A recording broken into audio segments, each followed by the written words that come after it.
Pernah nggak sih waktu lihat laporan keuangan, terus ketemu angka gede banget di bagian jumlah aset dan mikir, ini apaan sih artinya?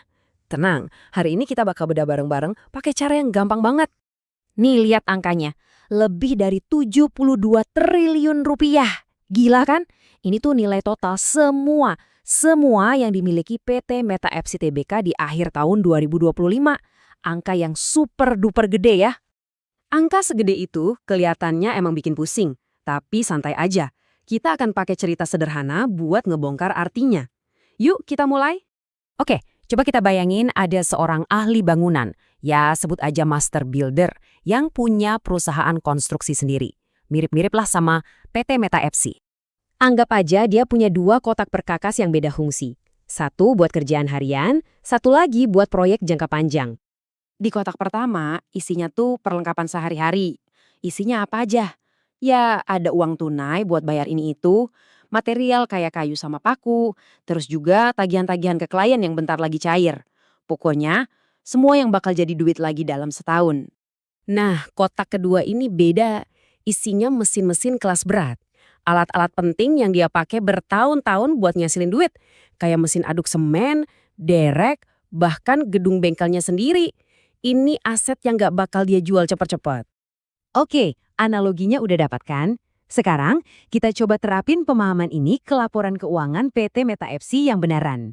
Seperti yang kita tahu, PT Meta FC Tbk ini kan perusahaan di bidang konstruksi berat dan teknik sipil ya. Ya persis kayak master builder kita tadi, mereka butuh banyak banget peralatan atau aset buat ngerjain proyek-proyek raksasa mereka.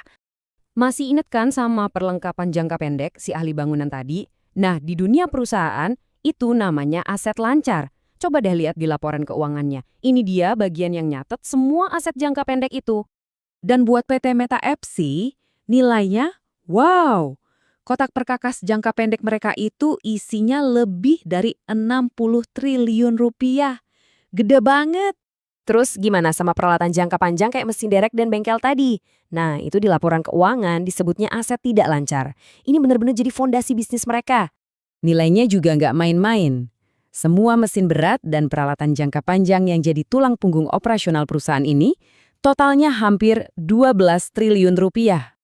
Oke, jadi penasaran kan? Apa sih isi paling gede dari 2 kotak perkakas ini?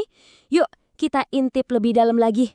Dan ternyata, kalau kita lihat aset lancarnya, sebagian besar isinya cuma satu hal, piutang lainnya. Piutang lainnya itu apa sih? Gampangnya, ini tuh tagihan. Duit yang seharusnya dibayar ke perusahaan, dan mereka harap bakal cair dalam waktu dekat. Nilainya itu lebih dari 53 triliun rupiah. Artinya, banyak banget uang mereka yang nyangkut di klien, nunggu dibayar. Wajar sih buat bisnis konstruksi, kan proyeknya gede-gede, nagihnya belakangan. Sekarang kita pindah ke aset tidak lancar. Wah, kalau yang ini ceritanya lebih simpel lagi. Hampir semuanya itu cuma satu item. Aset tetap. Nah ini dia nih mesin-mesinnya, pabriknya, tanah, gedung, semua infrastruktur fisik yang jadi modal utama mereka buat kerja. Jadi kalau kita bandingin, kelihatan banget kan polanya? Di satu sisi ada tagihan jangka pendek sebesar 53,8 triliun, di sisi lain ada peralatan fisik jangka panjang senilai 11,9 triliun. Ini ngasih kita gambaran cepat soal struktur keuangan perusahaan. Oke, buat nutup pembahasan kita, ini ada semacam panduan kilat yang bisa kamu pakai waktu ngeliat laporan keuangan perusahaan manapun. Nah, tabel ini bisa jadi pegangan kamu. Ini rangkuman cepat buat bedain aset lancar dan aset tidak lancar kapanpun kamu butuh. Simpel kan? Tapi ada satu pertanyaan terakhir yang penting buat kita renungkan. Paham apa itu aset, itu baru langkah pertama. Cerita yang sesungguhnya itu ada di pertanyaan ini. Seberapa efektif sih sebuah perusahaan pakai aset jangka panjangnya, mesin-mesinnya itu, buat ngasilin lebih banyak uang tunai jangka pendek? Nah, itu dia inti dari analisis bisnis.